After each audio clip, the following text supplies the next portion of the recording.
안녕 식구들! 안녕하세요 여러분! 더 나은 일상을 위한 필수 개념 전해드리는 개념 있는 피에입니다.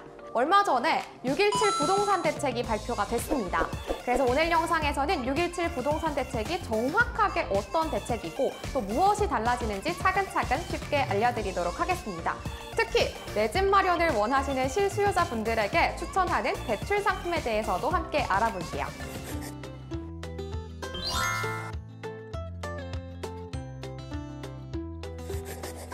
6.17 부동산 대책의 핵심은 크게 두 가지입니다. 첫째, 전세 대출을 받은 사람이 투기 과열 지역에서 3억이 넘는 규제 대상 아파트를 사면 전세 대출은 즉시 회수됩니다.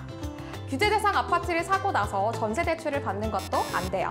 둘째, 모든 규제 지역에서 주택담보대출을 받아서 주택을 산 사람은 6개월 이내에 이 주택에 반드시 전입을 해야 됩니다. 이 6.17 대책의 목적은 실수요자들의 대출을 제한하는 것이 아닙니다. 주택도시보증공사, 한국금융주택공사, 서울보증보험에서 전세자금 대출을 받은 돈으로 전셋집을 얻지 않고 갭투자를 하는 경우들을 막는 것이 목적입니다. 갭투자란 매매가와 전세가의 차익이 적은 주택을 전세를 끼고 구입하는 투자 방식을 말하는데요. 전세를 끼는 거니까 실거주 목적의 주택 구입이 아니겠죠?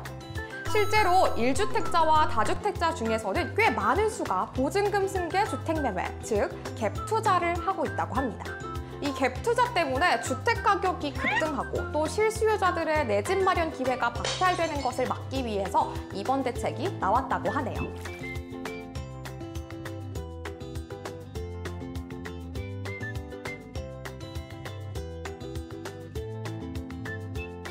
아니 그러면 지금 전세 살면서 내 집 마련을 계획하시는 분들께서는 서울 지역 아파트 대부분 3억 원이 넘는데 그럼 집 사자마자 대출금 갚으라는 건가요? 라고 불안해하실 수 있습니다. 이 부분 걱정을 조금이나마 더실 수 있을 것 같은데요. 규제 시행일인 7월 중순 이후에 전세 대출 신청과 규제 대상 아파트 구매 이 두 가지를 다 할 때에만 규제 대상이니까요. 규제 시행일 이전에 전세 대출을 신청해서 이용하던 분이 규제 대상 아파트를 구입하는 것에 대해서는 대출금을 회수하지 않습니다. 대신에 대출 만기는 기존보다 더 연장할 수는 없어요. 또 다른 규제 예외도 한번 살펴볼게요.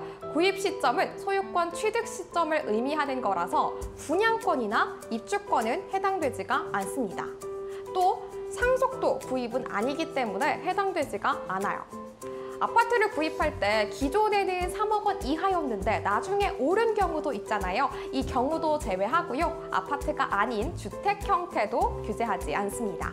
그런데 정말 피치 못할 사정이 있을 수도 있잖아요. 예를 들어서 부모님이랑 서울 아파트에 살고 있었는데 갑자기 내가 이직을 함으로써 다른 지역에 가게 됐어요. 이럴 때 부모님이 사는 집을 팔 수도 없고 또 나는 대출을 받아서 전세를 구해야 한다면 이 경우에는 전세 대출이 허용이 됩니다. 직장 이동, 자녀 교육, 부모 봉양, 요양치료, 학교폭력 피해 등의 사유로 이사를 가야 하는 경우, 아파트가 있는 특별시, 광역시 밖에 전세를 얻는 경우, 또 아파트와 전셋집 둘 모두에 세대원이 실거주하는 경우, 이 세 가지를 모두 충족할 때에는 전세 대출이 허용이 됩니다. 그리고 또 이런 상황도 있겠죠. 전세 대출을 이용하던 사람이 아파트를 샀는데 기존 세입자의 임대차 계약이 아직 남아있어서 거주를 할 수가 없다. 이 경우에는 기존 세입자의 계약이 만기가 되거나 전세 대출이 만기가 되기 전까지는 대출을 회수하지 않습니다.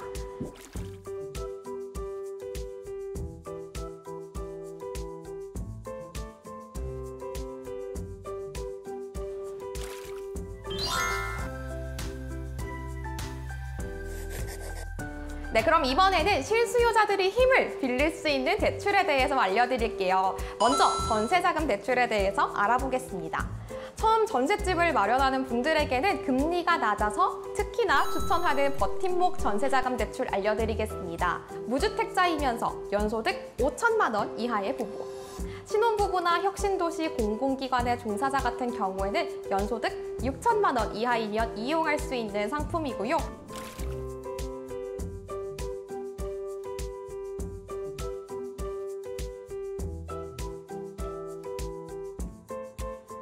그 다음으로는 주택담보대출에 대해서 알아보겠습니다. 주택담보대출 상품은 굉장히 여러 가지가 있는데 그 중에서 생애 최초 주택구입자, 특히나 신혼부부들이 이용하시면 좋을 대출 상품 2가지 알려드리도록 하겠습니다.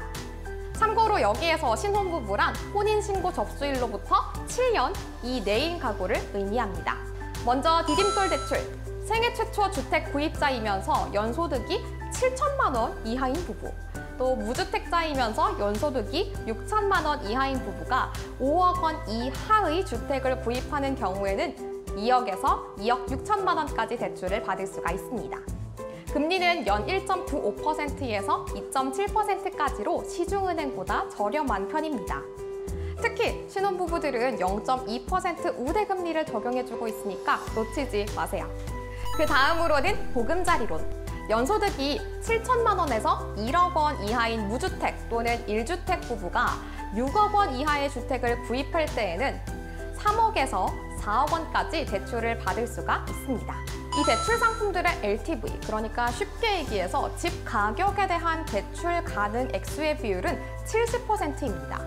그런데 이 LTV 70%에서 여러분이 반드시 함께 생각하셔야 되는 건 최대 대출 한도인데요. 앞서서 디딤돌 대출의 경우에는 최대 2억 6천만 원까지 대출이 가능하다라고 말씀을 드렸습니다. 즉, 5억짜리 집을 매매할 때 LTV가 70%라고 해서 3억 5천만 원까지 대출을 받을 수 있는 것이 아니라 최대 대출 가능 금액인 2억 6천만 원까지만 대출이 가능하다는 걸 여러분들이 꼭 유의를 하셔야 자금 계획에 차질이 없을 수 있겠습니다.